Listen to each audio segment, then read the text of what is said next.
देवाची ये द्वारी कीर्तनाची वारी, देवाची ये द्वारी कीर्तनाची वारी।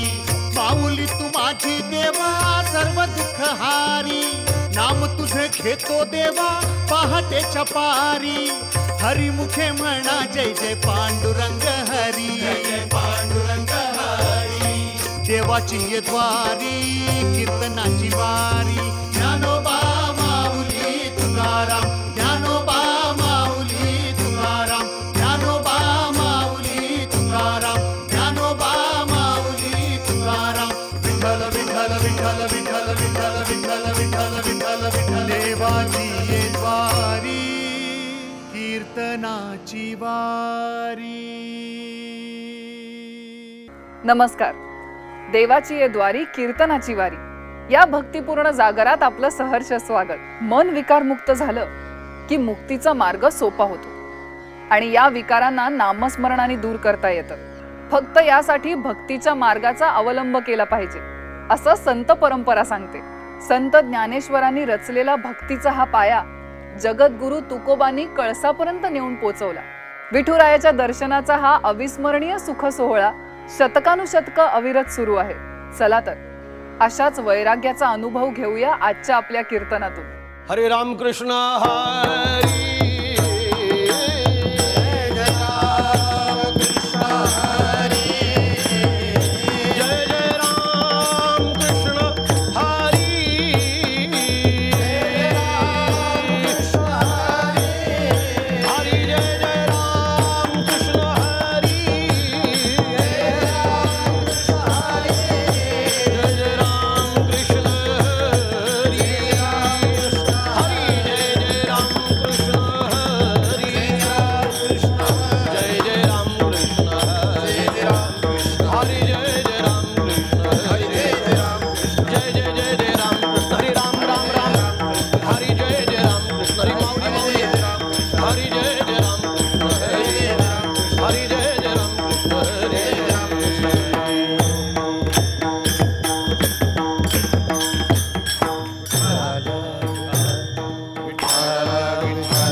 देवाची आद्वारी उभा क्षणभरी तेने मुक्तिचारी साधिल्या।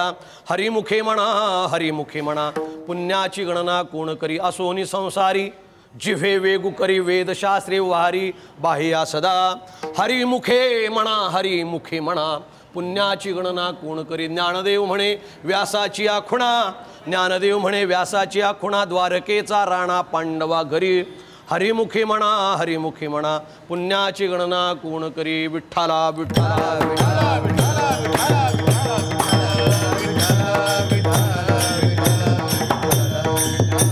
श्री अनंत कोटी ब्रह्मांड नायक श्री अखिलेश श्री पांडुरंग परमात्मा, जो तुमचा आमचा सर्वांचा अंतरात्मा, त्या श्री पंढरीश परमात्म्याच्या चरणसेवेसाठी आपल्या भाविकांच्या पुढे सर्वांच्या पुढे नतमस्तक होऊन जो अभंग अशा प्रकारचा घेतलेला आहे, तो अभंग माऊली श्री महावैष्णव योग्यांची माऊली, सर्व वारकऱ्यांवर जिंच्या कृपेची सावली, असे ज्ञानोबा राय ज्यांची अतिशय वंदनीय पाय, त्या ज्ञानोबा रायाचा हरिपाठ या सुंदर ग्रंथातील अत्यंत छोटासा हा ग्रंथ आहे. शॉर्ट बट स्वीट उसको इंग्लिश में कहते हैं. अगदी लहान दिसायला त्या ठिकाणी अशा प्रकारे लहान पण अर्थानं असणारा महान जो हा ज्ञानोबारायांचा हरिपाठ रूपी ग्रंथ आहे. त्या हरिपाठ रूपी ग्रंथातील पहिल्याच क्रमांकाचा अभंग आपल्या ह्या सेवेसाठी मी निवडला. विठाला विठाला विठाला विठाला विठाला विठाला. का हा अभंग मी निवडला असेल बरं? याचं कारण अशा प्रकारचा हा जो कार्यक्रम चालू आहे त्या कार्यक्रमाचंही नाव आहे देवाच्या द्वारी.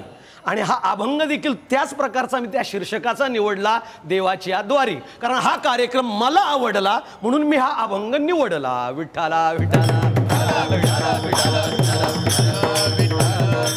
हा अभंग अशा माऊलींचा इतका सुप्रसिद्ध आहे की हा अभंगाचा आणि महाराष्ट्राचा अगदी रक्ताचा, नात्याचा, जीवाचा, भावाचा संबंध आहे. हा अभंग पाठ नाही अशी व्यक्ती महाराष्ट्रात कदाचित त्या ठिकाणी दृष्टीपाठ नसेल परंतु कानपाठ हा असेलच असेल. प्रत्येकाच्या कानावरून हा अभंग गेलाच असेल. म्हणून हा अभंग म्हणजे महाराष्ट्राचा आणि अत्यंत जीवलग आहे, आवडता आहे, अत्यंत असणारा जवळचा अशा प्रकारचा हा अभंग आहे. म्हणून हा अभंग मी सेवेसाठी निवडला. इतर अभंग वक्त्यानं जर घेतले तर कदाचित चाल म्हणत असताना आमच्या गवई महाराजांना हा अभंगाचे त्या ठिकाणी पुन्हा पुन्हा चरण विचारावं लागतं. काय आहे ते, काय आहे ते. परंतु कुठलाही महाराष्ट्रातला गवई असा सापडणार नाही की ज्याला हा अभंग पाठ नाही. म्हणून हा अभंग अत्यंत सोपा, वारकऱ्याची त्रिकाल संध्या असणारा हरिपाठ रूपी हा ग्रंथ आणि त्या ग्रंथातील पहिल्याच क्रमांकाचा अभंग सेवेसाठी निवडलेला आहे. वारकऱ्यांची त्रिकाल संध्या जर काय असेल तर वारकऱ्याची त्रिकाल संध्या म्हणजे हरिपाठ आहे. जशी ब्राह्मणांमध्ये त्रिकाल संध्या असते है की नाही, प्रातःसंध्या, माध्यान्ह संध्या आणि सायं संध्या. ही संध्या जशी आणि त्या ठिकाणी ब्राह्मणामध्ये असते ती संध्या वारकऱ्यांना देखील असते. आणि वारकऱ्याची त्रिकाल संध्या म्हणजे हरिपाठ आहे. आता हरिपाठ म्हणजे नेमकं काय? आपण सगळेच म्हणतो हरिपाठ, पण हरिपाठाची व्याख्या आपल्याला कदाचित सर्वांनाच ज्ञात असेल असं सांगता येत नाही. मग हरिपाठाची व्याख्या काय? शास्त्रकार सांगतात, हरेय नामनस्य पाठा इति हरिपाठा. हरीच्या नावाचा रात्रंदिवस पाठ त्याचं नाव आहे दिन रजनी हाची धंदा गोविंदाचे पोवाडे. तुकोबारा त्याची सोपी मराठीतून व्याख्या करतात.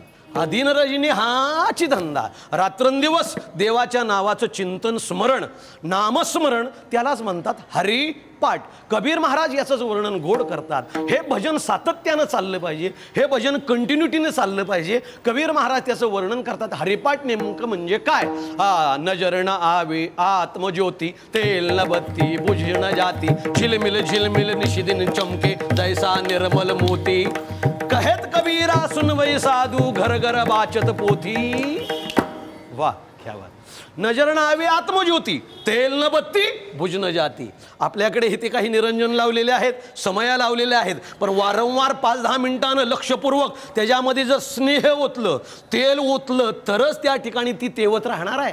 परंतु ही एक भजनाची ज्योत अशी आहे की ती ज्योत कधीच नाही जात. तिचंच नाव ज्योत. काय चिंतन आहे सुंदर. नजर न आवे आत्मज्योती, तेल न बत्ती बुझ न जाती, झिलमिल झिलमिल निशिदिन चमके जैसा निर्मल मोती, कहेत कबीरा सुनबै साधू घर घर बाचत पोथी. इसको कहते हरिपाठ. रात्रंदिवस देवाच्या नामाचं स्मरण, रात्रंदिवस नामाचा जप, याचंच नाव आहे हरिपाठ. आपलं भजन म्हणजे कसं भजन असतं? आपलं भजन म्हणजे इन्स्टॉलमेंट्स असतं. आपलं भजन म्हणजे आलं मनाला तर गेली शेणाला, नाही तर बसलीच उन्हाला. सांगायचं कोणाला? ही ग्रामीण भागामध्ये एक म्हण आहे, आपलं भजन म्हणजे आपल्या सवडीनुसार, आवडीनुसार नाही. आपलं भजन म्हणजे सवडीनुसार. भजन म्हटल्यानंतर हाय अवकाश होईल सावकाश, ही आमची भावना असते. प्रपंच आम्ही तातडीनं करतो, आतडीच्या कळवळ्याने करतो आणि परमार्थ मात्र त्या ठिकाणी दैवावर टाकतो. विठ्ठल विठ्ठल. पण संतांनी आपल्या श्वासाश्वासावर नाम घेण्याचा प्रयत्न केला, त्याचंच नाव आहे हरिपाठ. हरे नामनस्य पाठा इथे हरिपाठा. रात्रंदिवस जेवताना राम, खाताना राम, उठताना राम, जाताना राम. नाथ महाराजांचे अभंग पाहून घ्या. हरिबोला देता हरिबोला घेता, हा अभंग तुम्ही हरिपाठातला पाहून घ्या. सर्व कार्य करता हरिबोला, याला हरिपाठ म्हणतात. म्हणून ज्ञानोबारायांनी सर्व जीवांच्या कल्याणार्थ त्यांच्या मोक्षप्राप्तीसाठी सुलभ जी सांगितली साधना, जी साधकांना न होता वेदना, आपल्याला मुक्ती कशी प्राप्त होईल याचं सुलभ साधन जर कुठल्या ग्रंथात सांगितलं असेल तर त्या ग्रंथाचं नाव आहे हरिपाठ. ज्ञानोबारायांनी तशी ज्ञानेश्वरी, अमृतानुभव, चांगदेव 65 व हरिपाठ व इतर गवळणी अभंग असं वाङ्मय केलेलं आहे. पण ज्ञानोबारायांची ज्ञानेश्वरी ही उच्च स्तरावरली आहे. ज्ञानेश्वरीमध्ये नवरसांचे सागर, उचित अलंकार रत्नांचे सागर आणि त्या ठिकाणी भावार्थाचे गिरीवर, साहित्य सोनियाच्या खाणी ज्ञानोबारायांच्या ज्ञानेश्वरी ठिकठिकाणी हारोहारीनं भरलेल्या आहेत.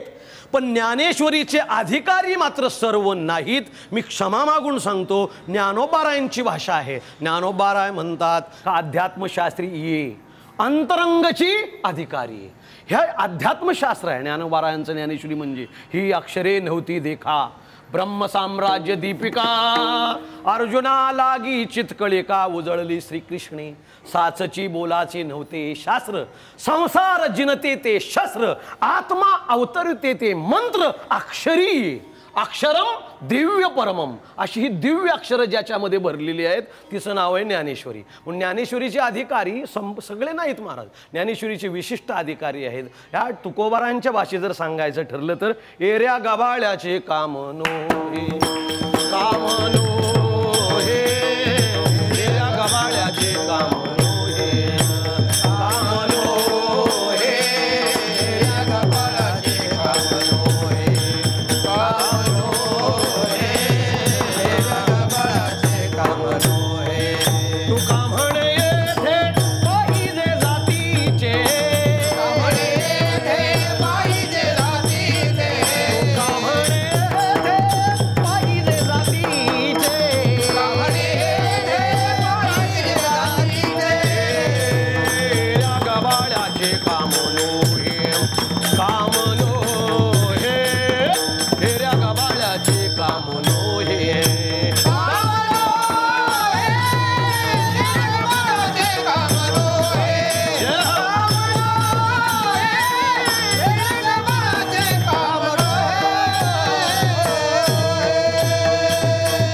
अजून एक ज्ञानोबारायांचं म्हणणं सांगू का तुम्हाला?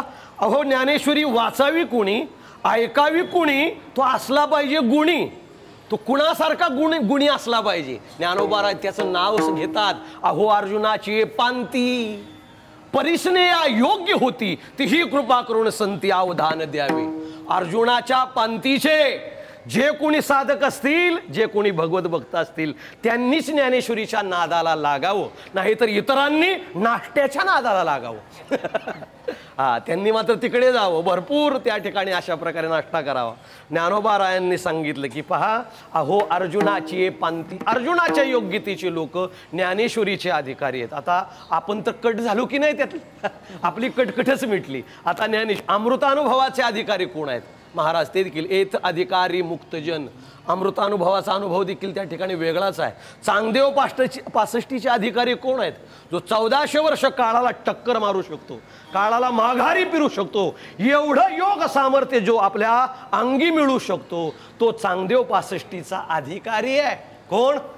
श्री महान योगीराज चांगदेव महाराज.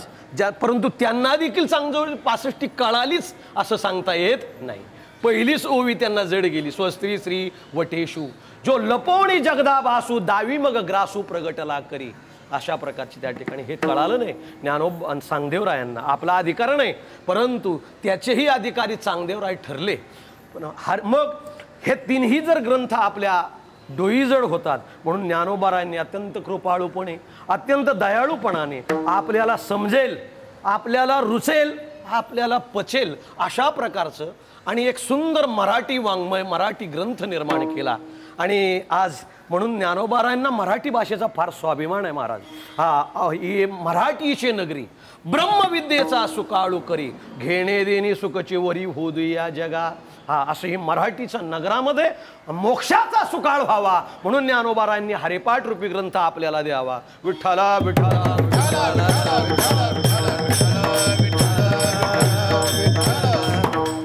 ज्ञानोबारायांचा हरिपाठ म्हणजे महाराष्ट्र सारस्वताला ललांभूत असणारा हा ग्रंथ आहे महाराज. हा ग्रंथ शॉर्ट बट स्वीट अशा प्रकारचा हा ग्रंथ आहे आणि तो ग्रंथ इतका महान आहे. ज्ञानोबारायांनी त्या ठिकाणी सांगावं या ग्रंथाचं त्या ठिकाणी काय देतं. हे ग्रंथ आपल्याला जीवन मुक्ती प्राप्त करून देतो हा ग्रंथ. आणि म्हणून ज्ञानोबाराय म्हणतात हरिपाठात ह्या सांगतात अत्यंत गोड अशा प्रकारचं चिंतन केलेलं आहे. देवाची या द्वारी उभा क्षणभरी. आपण तिथे येणारच आहोत. विठ्ठला विठ्ठला प्रत्येक जण, प्रत्येक महात्मा, प्रत्येक साधक, प्रत्येक त्या ठिकाणी जीवनामध्ये आलेली व्यक्ती का करत असेल भक्ती, तर याचं कारण आहे त्याला प्राप्त व्हावी अशी वाटते मुक्ती. मुक्ती प्राप्त व्हावी आणि नंतर आपला जीवनाचा शेवट अत्यंत गोड व्हावा. याजसाठी केला होता अट्टहास, शेवटचा दिस गोड व्हावा. आता निश्चिंतीने पावलो विसावा, खुंटलिया धावा तृष्णेचिया. प्रत्येक साधकाला परमार्थ करत असताना एकच प्रश्न निर्माण होतो, काय मी उद्धार पावेन,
मी उद्धार पावीण. काय माझा उद्धार होईल, काय मला मोक्ष प्राप्त होईल, काय मला मोक्ष मिळेल, काय माझ्या जीवनातील अनर्थ टळेल, हीच प्रश्नाची आणि मालिका प्रत्येक साधकाच्या अंतःकरणामध्ये निर्माण होत राहते महाराज. आणि त्यासाठी ह्याचं उत्तर शोधण्यासाठी रात्रंदिवस तो ऐशी चिंता करी सदा सर्व काळ. रात्रंदिवस हेची तळमळ, रात्रंदिवस त्याला तीच तळमळ आहे की माझा उद्धार होईल काय, मला मोक्ष मिळेल काय, माझ्या जीवनातला त्या अनर्थ टळेल, हे त्याचा प्रश्नाची मालिका. आणि घेऊन चाललेला साधक त्याने विचार केला. ह्या प्रश्नाला उत्तर समर्पक असे श्री संतच देतील. सगळ्या ज्ञानाचा असणारा ठेवा, वारकरी संप्रदायाचा पाया, ज्यांनी वारकरी संप्रदायासाठी झिजवली आपली काया, ते ज्ञानोबा राया. ते ज्ञानोबा राय ह्या प्रश्नाचं यथार्थ उत्तर देतील. म्हणून काही साधक मंडळी, काही जिज्ञासू वर्ग 750 वर्षापूर्वी ज्ञानोबारायांच्याकडे आले. ज्ञानोबारायांना म्हणू लागले, माऊली तुम्ही जगाचे माऊली आहात, संपूर्ण विश्वाची तुम्ही आहात माऊली, आम्हा सर्व साधकांची तुम्हीच आहात सावली. तेव्हा आम्ही तुम्हाला एक प्रश्न विचारतो.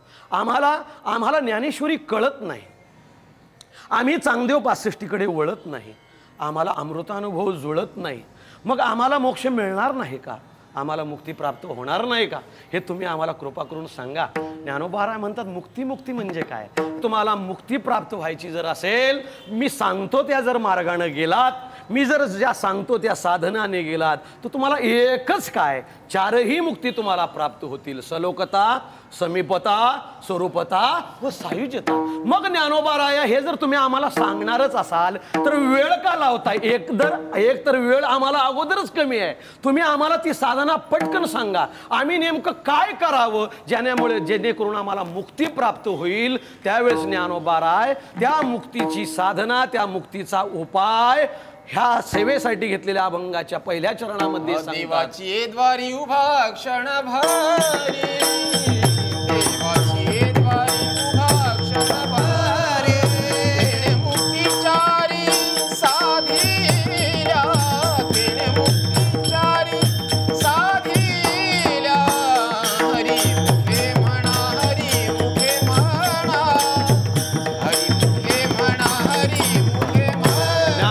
काय सर्व साधकांना सांगतात बाबा हो, तुम्हाला जर त्या ठिकाणी चारही मुक्ती जर प्राप्त करायची असेल तर फार सुलभ असणारी साधना मी तुम्हाला सांगतो. मी जिथे सांगतो तिथे फक्त काही क्षण तुम्ही उभे राहा. मग म्हटले महाराज आम्ही कुठे उभं राहायचं?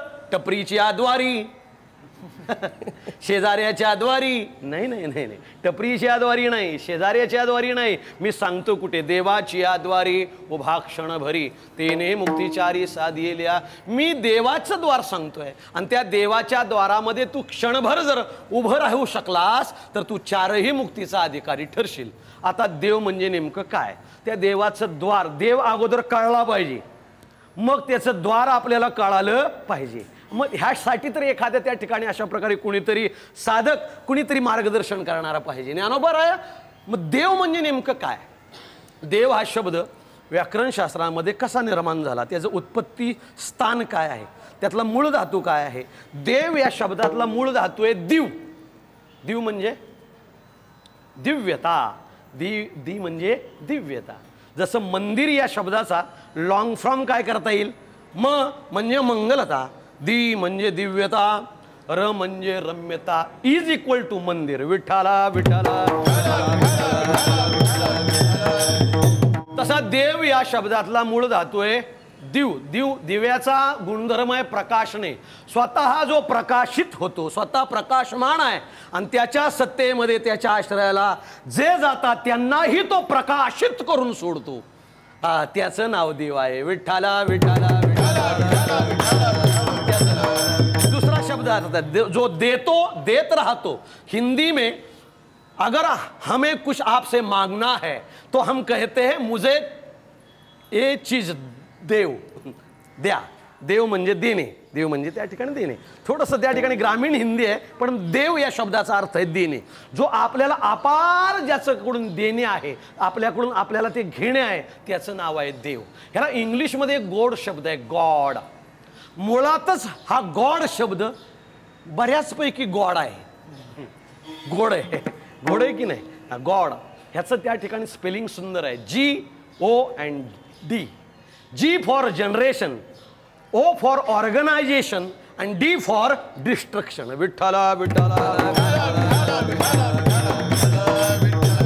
जनरेशन म्हणजेच आता समजा कदाचित जाऊ नये पण प्रसंग आला वाईट आणि एका क्षणात जर गेली लाईट तर किती वातावरण होईल ना ताईट. बरं, लाईट गेल्यानंतर एका क्षणामध्ये विद्युत निर्मितीचं जे त्या ठिकाणी निर्माण करण्याचं जे यंत्र आहे त्याला आम्ही काय म्हणतो? जनरेटर. वा, सुंदर. मला जरा मदत करण्याचा प्रयत्न करा. जनरेटर म्हणजे जी फॉर जनरेशन, उत्पादक शक्ती. ओ फॉर ऑर्गनायझेशन, संघटना. आता आपल्याला कीर्तन करायचंय, प्रवचन करायचंय, व्याख्यान करायचंय. एकटा वक्ता असून भागणार नाही, त्याला तेवढ्याच ताकदीचा श्रोता लागतो तुमच्यासारखा, तेवढ्याच ताकदीचे मृदुंग पकवाज वादक लागतात, तेवढ्याच ताकदीचे गायक लागतात. याला म्हणतात ऑर्गनायझेशन. आणि हे जो गोळा करतो त्याला म्हणतात ऑर्गनायझर. विठ्ठला विठ्ठला. ओ फॉर ऑर्गनायझेशन आणि डी फॉर डिस्ट्रक्शन म्हणजे विनाश. हे तिन्ही गुणधर्म ज्याच्याकडे आहेत, तिन्ही पॉवर जो राखून ठेवतो आपल्याकडे आहे, त्याचं त्या आपल्याकडे जो सामावून घेतो त्याचं नाव आहे गॉड. आणि म्हणून हे ते देव हा शब्दाचा अर्थ एवढा विपुल होतो. आपल्याला पुढे जावं लागेल. देव, देव या शब्दाची व्याख्या कठोपनिषदामध्ये फार गोड केलेली आहे. उपनिषद जर आपण पाहू गेलो, उपनिषद आहेत 108. त्यापैकी दशोपनिषद प्रसिद्ध आहेत ना बाबा. ईशकेन कट प्रश्न, मुंडक मांडुक्य, तैतरीय, ऐतरीय, बृहदारण्य, छांदोग्य, श्वेताश्वेतर. विठ्ठला विठ्ठला. नीट माझ्याकडे पहा, ही सगळी उपनिषद आहेत 10. किती? 10. आता सांगितली ती. ईशकेन कट प्रश्न, मुंडुक मांडक्य, तैतरीय, ऐतरीय, छांदोग्य, बृहदारण्य, श्वेताश्वेतर. त्यापैकी आणि एका उपनिषदामध्ये ब्रह्माची नाम देवाची व्याख्या केलेली आहे. आता जमतंय का ते आपण पाहूया, ते आपण पाहून घेऊया तिचा अर्थ काय. ते उपनिषद सांगतं, कठोपनिषद सांगतं ब्रह्म म्हणजे नेमकं काय, देव म्हणजे काय. भगवान परमात्मा जो दिसतो त्याला देव म्हणावं का? नाही. उपनिषद सांगतं दिसतो तो देव नाही, दाखवतो तो देव. विठ्ठला विठ्ठला. आता श्लोक तुमच्या पुढे मी निवेदन करतो, या चक्षुषाम पश्यती येन चक्षुंशी पश्यती तदेव ब्रह्मतम विद्वी नेदम यदुमुपासते. आपल्याला कळेल या श्लोकाचा अर्थ.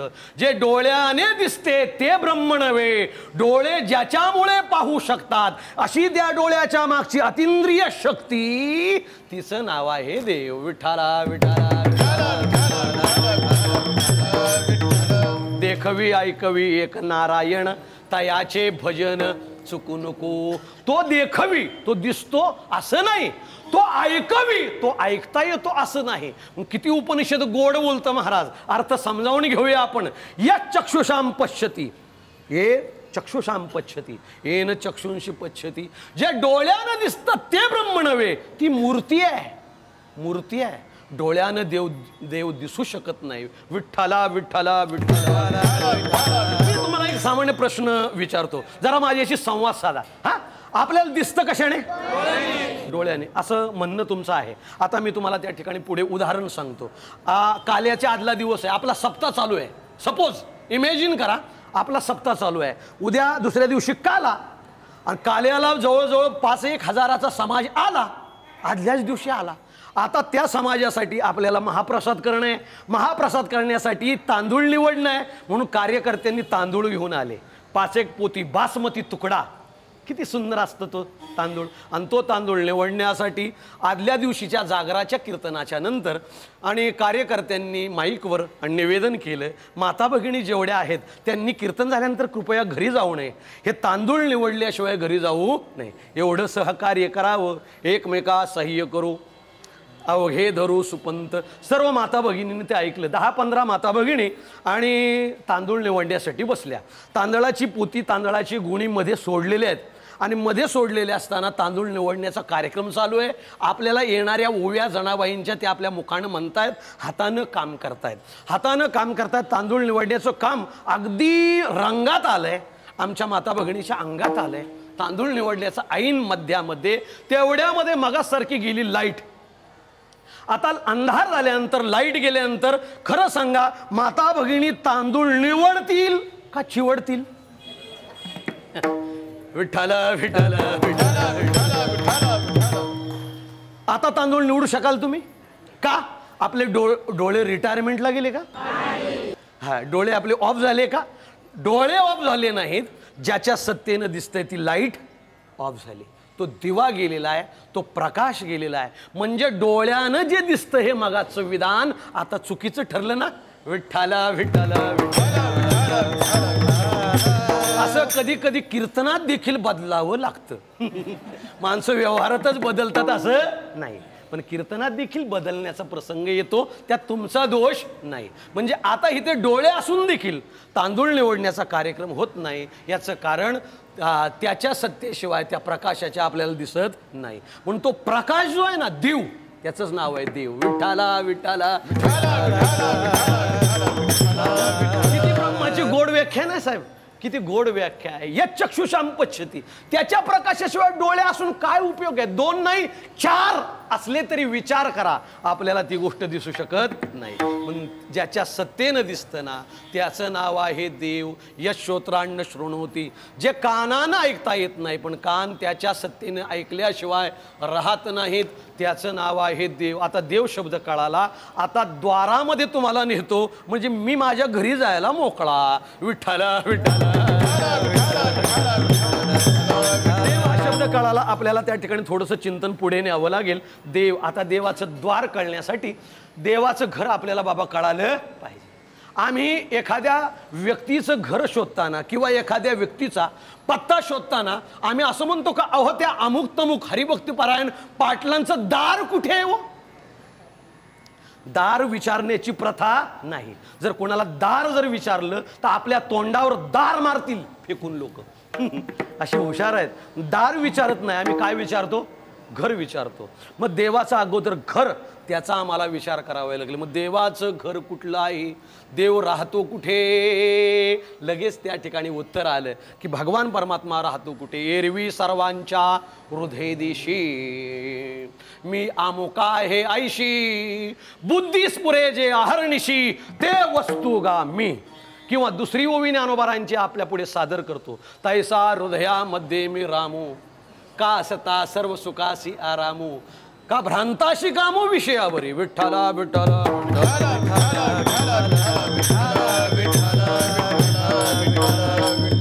जनाबाईंचं प्रमाण जर द्यायचं झालं तर हृदयामध्ये खाणा केला, हृदयामध्ये खाणा केला, हृदयामध्ये खाना गेला, हृदयामध्ये खाना गेला.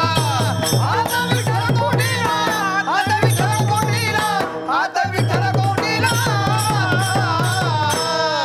हृदयामध्ये खाना गेला, हृदयामध्ये खाना गेला. जनाबाई महाराज गोड त्याचा पत्ता सांगतात. हृदय बंदी खाणा केला, आत विठ्ठल कुंडीला. हृदय ह्या बंदीखान्यामध्ये आम्ही त्याला जखडलेला आहे. आता हे हृदय कुठे आहे? नेमकं हृदय जिथे आहे त्याचं नाव आहे शरीर. त्या शरीरामध्ये हृदय रूपी अंतकरण अशा प्रकारचं वास्तव्य करतं. मग ह्या शरीराला, ह्या शरीर जर देवाचं घर असं आपल्याला समजायला हवं. आपण आता घरापर्यंत आलो. विठ्ठला विठ्ठला शेपक पण प्रमाण आहे एक, देह देवाचे मंदिर. किंवा भगवान परमात्मा देखील सांगतात यंत्रारूढानी मायया भ्रामयन सर्वभूतानी यंत्रारूढानी मायया. मी ह्या शरीररूपी यंत्रामध्ये वास्तव्य करून सगळी कार्य करून घेतो. एरवी सर्वांच्या हृदय देशी. मी शरीरामध्ये आहे. म्हणजे शरीर हे देवाचं जर घर धरलं आपण, घर अशा प्रकारचं त्या ठिकाणी आपण लक्षात घेतलं तर ह्या घराला दार किती? हा प्रश्न येतो की नाही? हा, शरीर हे देवाचं घर आहे. नवे नवे घराहीपेक्षा मोठी पदवी कबीर महाराज आपल्या एका हिंदी अभंगामध्ये ह्या घराला देतात. घरापेक्षा स्टँडर्ड जर काय असेल तर त्याचं नाव बंगला. विठ्ठला विठ्ठला. कबीर महाराज ह्या बंगल्याचं वर्णन यथोचित करतात. बंगला खूब बनाया भी, अंदर नारायण सोया भी. इस बंगले को दरवाजे कितने सिर्फ हमें ये बताओ. कबीर महाराज कहते इस बंगले को 10 दरवाजे, बीच पवन का खंबा. अगर ये न होगा पवन का खंबा तो आदमी हो जाएगा लंबा. विठ्ठला विठ्ठला विठ्ठला विठ्ठला विठ्ठला. आता मला वेळ माझ्याकडे कमी आहे. 5 वायूच्या आश्रयानं आपलं शरीर रूपी ही इमारत उभी आहे.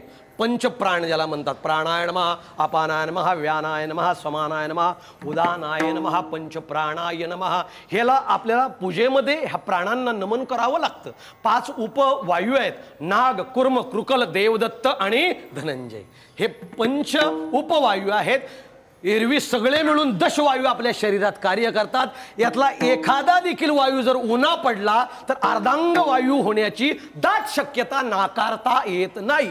भ्यायचं कारण नाही. कीर्तन चालू आहे. याला म्हणतात हे बीज पवन का खंबा. आता मला खांबांचा विचार करायचा नाही. आता मला विचार करायचा आहे फक्त त्या ठिकाणी दारांचा. 10 दारं आहेत असं कबीर महाराजांचं म्हणणं आहे. पण भगवान कृष्णाचं गीतेमध्ये सांगणं आहे नवद्वारे पुरे देहि नैव कुर्वन्न कारयन. आता देवाची 9 द्वारं देवाने गृहीत धरली आहेत. पण कबीर महाराज 10 द्वारं धरतात. आपण संतांच्या म्हणण्याचा विचार करू. विठ्ठला विठ्ठला विठ्ठला विठ्ठला. याचं कारण देशाचा स्वाभिमान संत आहेत आणि देशाची संपत्ती ग्रंथ आहेत. अंडरलाईन दिस पॉइंट. महत्वाचा मुद्दा सांगतो. देशाचा स्वाभिमान संत आहेत. आपले सावळाराम बाबा म्हात्रे ही सगळी मंडळी, ज्ञानोबा राय, तुकोबा राय, सावता महाराज, नंतर त्या ठिकाणी गोरोबा काका, हे सामान्य आहेत का?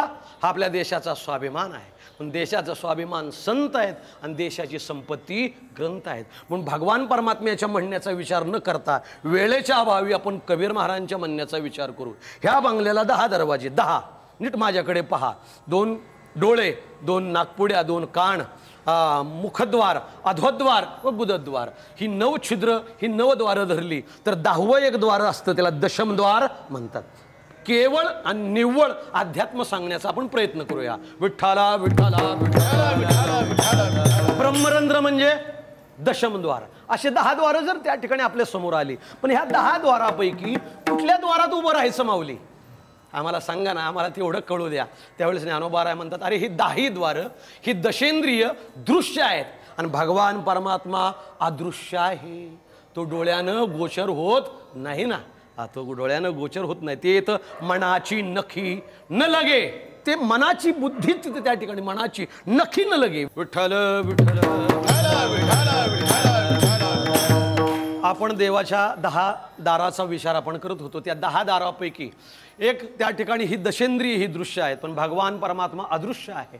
आणि तो अदृश्य असणारा परमात्मा ह्या द्वारामध्ये उभं राहून आपल्याला दिसणार नाही. मग ह्या 10 इंद्रियांच्या पलीकडे एक द्वार असलं पाहिजे. ते द्वार कुठलं? त्या ज्ञानोबा त्या द्वाराचं वर्णन करतात. तू मन हे मीची करी, माझ्या भजनी प्रेम धरी, सर्वत्र नमस्कारी मजे का ते.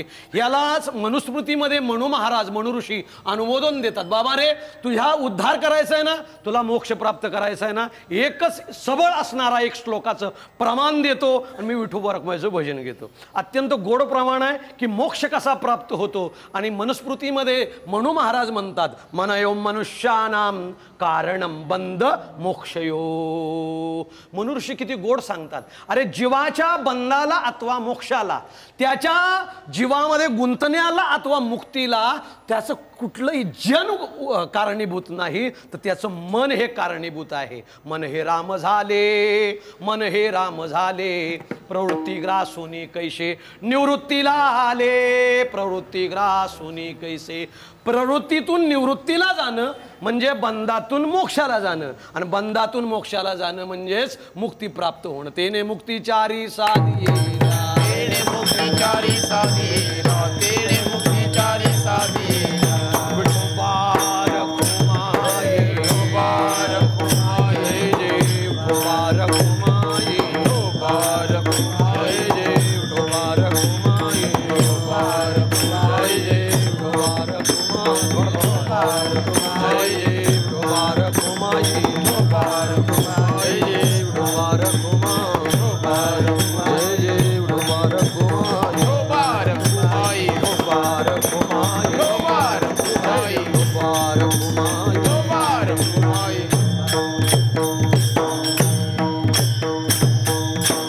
अभंगाच्या पहिल्या चरणाचा यथामती यथावकाश आपण विचार करण्याचा प्रयत्न केला. हा एवढासा विचार पुरेसाच आहे असं मला म्हणता येणार नाही. याचा विचार फार मोठा आहे. अरे स्वानंद सुखनिवासी गुरुवर्य गुरुनाम गुरु धुण्णा महाराज देगलूरकर यांनी फार मोठं चिंतन केले. देवाचं द्वार म्हणजे नेमकं काय आहे, देवाच्या द्वारांच्या साधनांचाही त्या ठिकाणी उल्लेख बराच केला आहे. पण आपल्याला वेळेची फार मर्यादा आहे, म्हणून आपल्या अभंगाचं पहिलं चरण आपण विचार करून इथे त्या ठिकाणी संपून टाकलेलं आहे. देवाच्या द्वारी उभा क्षणभरी. आता एक क्षणाचा क्षणभरच विचार करूया. विठ्ठला विठ्ठला विठ्ठला.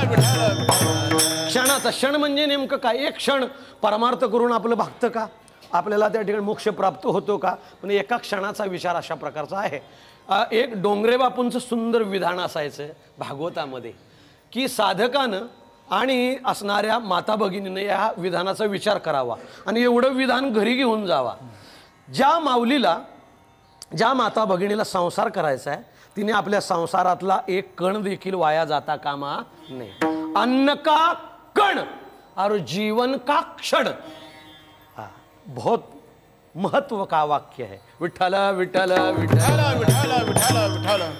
अन्न का कण और जिंदगी का क्षण.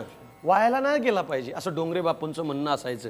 ज्या बिचाऱ्या माऊलीचं कण कण कण कण गोळा करून मन तयार होतं, ज्या माऊलीनं कण कण गोळा करून जो जिनं संसार करते तीच खरी माऊली आहे. म्हणून त्या ठिकाणी कणाकणानं संसार होतो आणि क्षणाक्षणानं परमार्थ होतो. ज्या माऊलीचं त्या मुसळच केरात जात असेल, तिचं बँकेत काय जात असेल? विठ्ठल विठ्ठल विठ्ठल विठ्ठल विठ्ठल विठ्ठल. कणाकणाने संसार होतो आणि क्षणाक्षणानं परमार्थ होतो. म्हणून ज्ञानोबाराय म्हणतात उभा क्षणभरी. या क्षणभरी या शब्दाचा अर्थ आहे बाबा रे आपलं आयुष्य क्षणभर आहे महाराज. क्षणभराची देखील गॅरंटी देता येत नाही. क्या भरोसा है इस जिंदगी का, क्या भरोसा है इस जिंदगी का, साथ देती नहीं, साथ देती नहीं वो किसी का. क्या भरोसा है इस जिंदगी का, क्या भरोसा है इस जिंदगी का. या जिंदगीचा काही भरोसा नाही. म्हणून वर्तमान काळात आलेला प्रत्येक क्षण आपण देवाच्या भजनी लावायचा. देवाच्या द्वारी उभा क्षणभरी तेने मुक्ती चारी साधेल्या. मग ती मुक्ती प्राप्त झाल्यानंतर आपण भक्ती कशी करायची ह्याचं वर्णन ज्ञानोबा दुसऱ्या चरणात करतात. हरिमुखे म्हणा, हरिमुखे म्हणा, पुण्याची गणना कोण करी.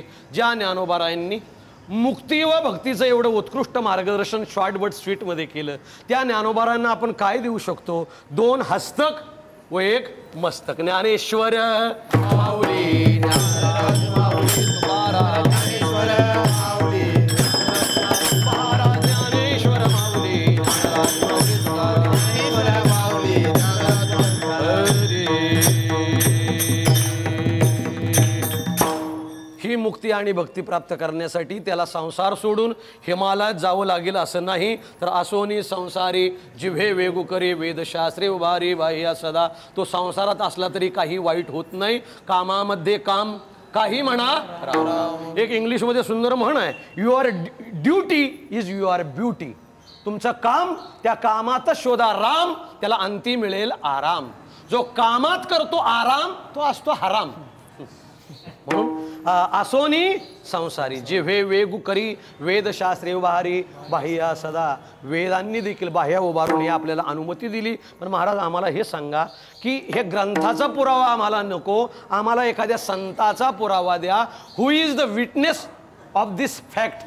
ह्या वस्तुस्थितीला कोण विटनेस आहे? त्या साक्षीदाराचं नाव काय? त्या साक्षीदाराचं नाव ज्ञानोबाराय. अभंगाच्या शेवटच्या ज्ञानदेवा म्हणे व्यासाची आखुणा, ज्ञानदेवा म्हणे व्यासाची आखुणा, ज्ञानदेवा म्हणे व्यासाची आखुणा, ज्ञानदेवा म्हणे व्यासाची आखुणा. बारके कारण पांडव घरी, बारके कारण पांडव घरी. हरिमुखे म्हणा, हरिमुखे म्हणा, हरिमुखे म्हणा, हरिमुखे म्हणा. परकीचा राणा पांडव घरी, परकीचा राणा पांडव घरी. हरिमुखे म्हणा, हरिमुखे म्हणा, हरिमुखे म्हणा, हरिमुखे म्हणा. विठ्ठल जय जय विठ्ठल, जय विठ्ठल, जय जय विठ्ठल, जय विठ्ठल, जय जय विठ्ठल, जय विठ्ठल, जय जय. बोली वेळे पुढे वेळे पुढे क्षमा अपराध महाराज तुम्ही. नाही विचारिला अधिकार म्या. क्षमा अपराध महाराज तुम्ही. तुका म्हणे ज्ञानेश्वरा हा पाया मी. क्षमा अपराध महाराज तुम्ही. ज्ञानदेव तुकाराम, ज्ञानदेव तुकाराम, ज्ञानदेव तुकाराम, देव तुकाराम, देव तुकाराम, ज्ञानदेव तुकाराम, तुकाराम, तुकाराम, तुकाराम, तुकाराम. कुंडली श्री ज्ञानदेव तुकाराम पंढरीनाथ भगवान माऊली ज्ञानेश्वर महाराज, जगद्गुरु संत तुकाराम महाराज, सद्गुरु वामनबाबा महाराज, सद्गुरु सावळण बाबा महाराज, वासुदेव महाराज की जय. छत्रपती शिवाजी महाराज की जय. आजच्या या भागात इथेच थांबूया. पण काया वाचा मने भगवंत चरणी एकरूप होण्यासाठी उद्या पुन्हा भेटूया. तोपर्यंत रामकृष्ण हरी.